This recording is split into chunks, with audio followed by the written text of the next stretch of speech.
Hello my friends and welcome back. Thank you very much for being with me again today. I have a very interesting article and it's an opinion article. That means someone wrote about an issue.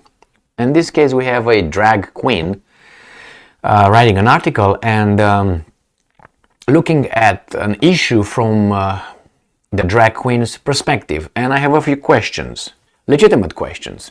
So let's go and see the article first. So this article comes from, where is it? I lost it. I think it's Washington Post, but USA Today. So what USA Today? This is the title, all right? And I'm quoting the title. I am a drag queen who loves reading to kids. Those protesting me are the real danger. The drag community is under fire, and it's a pointless war we are forced to fight. This battle has too many innocent bystanders who could be damaged in the struggles. Children. So it says that my drag persona is Miss Savannah, Georgia, New Jersey's favorite old-school glamour drag queen diva. I have been a drag entertainer for more than 6 years now. I have to admit that I don't understand what that is. I looked at some and I didn't understand what the hell are those guys or people doing over there. So, while in drag, I performed at many restaurants, bars, nightclubs, galas, benefits, fundraisers, and festivals. No problem. I have facilitated and hosted dozens of drag shows, drag bingos, drag brunches, drag trivia nights, drag karaoke events, and teach dances. No problem. Among all those performances, I gladly admit that my favorite performances are center stage, right in front of young children, reading books to them during Drag Queen Story Hour. I know that's a hot button issue these days. It was not a hot button issue, 50 years ago, right? As there are states that are trying their best to halt my favorite performance spaces. All right. Those innocent bystanders are the voices of our future generation, the youth. Well, the children, there's a reason why they have people in charge of them, responsible for them, like their parents, those people, because they're incapable of making a decision or a reasonable decision. That's why we don't let them drink, smoke, and vote, because their brains are still developing. So, my opposition as a drag performer is the false assumption that young children will be harmed in some way by attending a drag queen's story hour. Now, problem is not this. Probably is the parents' decision what they expose their children to. And I think that's within their rights to care for their children, because they are the ones who feed the children and the ones who love their children. So they are in charge of their children. You can do your things as much as you want, it's right here. Bingos, bars, karaoke events, these are adults. They're adults. You're talking to children. And the children have some bosses. The bosses are their parents. So it's not about harming, it's about, that's a different story. That's the parents. They decide what their children will be exposed to and how they decide to raise their children. If they want to, let's say, if I want my child to dislike, I'm going to give an example, a pig.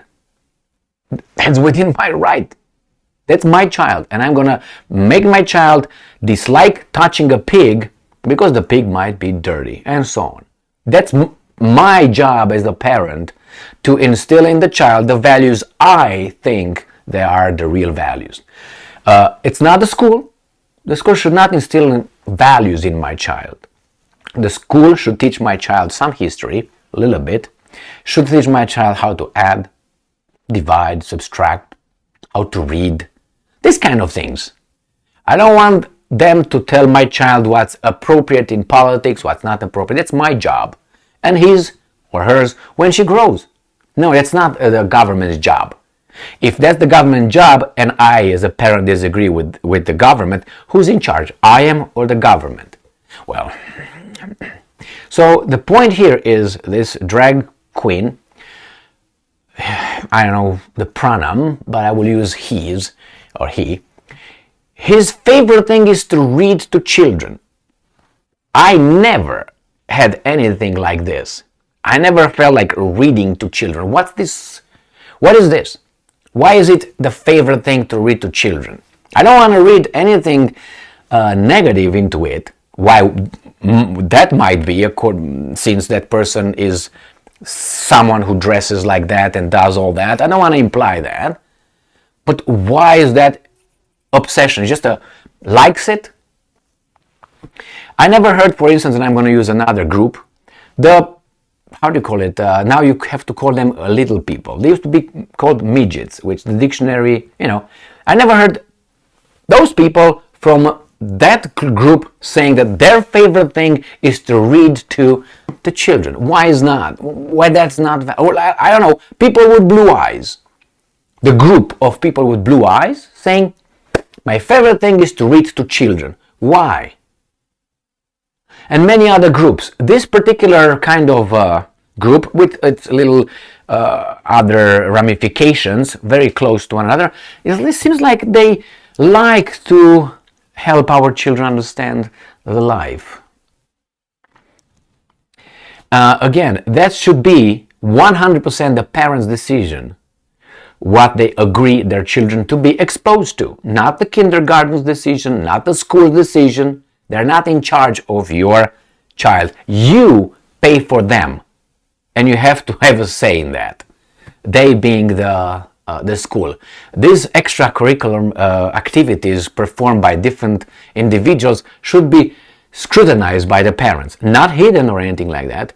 As I said, I have nothing with the community, or not. I don't want to use the word community with this kind of performances. If these people want to dress in a certain way and go where the adults are, that's their choice. But there should be also the choice of the other people, the individuals, to deny that, to say, I disagree with that. I don't like it, I'm going to leave. And not be called this and that and that. So if we respect human life and human beings, we should respect both sides. Did you see the title? Remember the title? The title here was, let me put it on the screen. Those protesting me are the real danger. So let's say someone, as a parent, says, I don't want you guys to do this to my child. I would be the real danger, not that person. I mean, can you look how ridiculous the whole thing is? You have a person doing something that you look like, I disagree with that, and you are the danger that you disagree with that. This person here, a drag queen, states that nowadays it's a hot topic. I wonder how he would have been viewed, 300 years ago in a society. And for how long? I'm not saying that's better whatsoever, or that's a good thing. Let them be. But it seems like we, people that might have you do your own thing. I don't, you want to watch this, watch it. I don't want to watch it. Oh, if you don't watch it, you're this and that. Oh, I don't want my kid to watch this kind of entertainment. Oh, you must be this. It's not something that we all should like, or it's going to be mandated or something. It's not something like that. So it's my point is, why is this? And this is not the first time. Why people don't have a problem with drag shows? I think in public too much. Do it your thing. Blah, blah, blah, blah, blah. You have a problem when it's connected with children, other people's children, then it becomes really, really touching. And if you don't understand that as a drag queen or others, you should have families. If the families decide, yes, I want my kids to be exposed to that, whatever, man, do it. It's your child. But do not, vilify the ones that say, no, I don't think that's right for my child. As long as we still pretend to live in a free society with free speech, free expression, drag queens, but free decisions as a free people. I can make my own decisions. Oh, you make it that way? This is the consequence, my boy.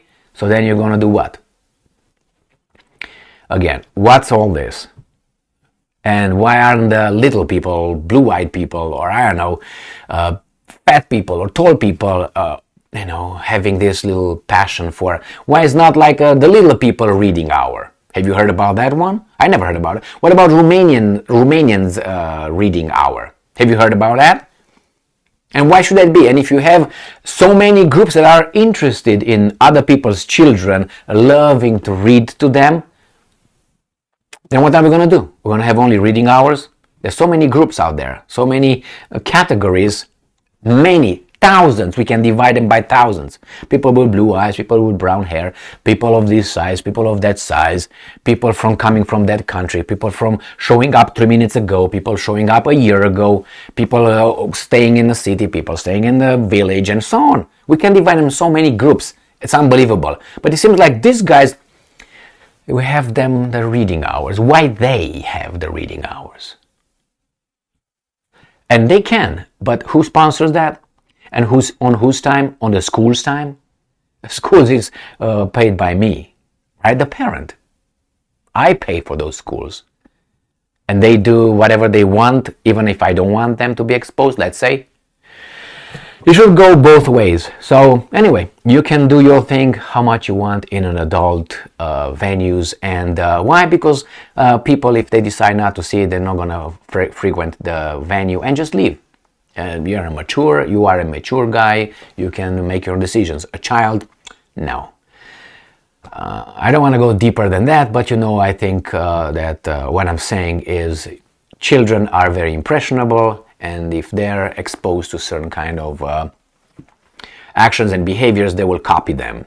It's not me saying that, that's scientific data. So that's why they tend to look like their parents, or they get their first behavior and views from the parents. Like you get a child to school, you get them to Sunday school, and most likely when they're going to be 18, they will have a religious view of the world.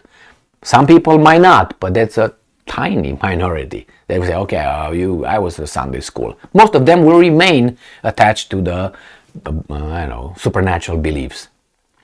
Thank you very much for being with me again today. Stay strong, stay smart, look for the truth, and be just.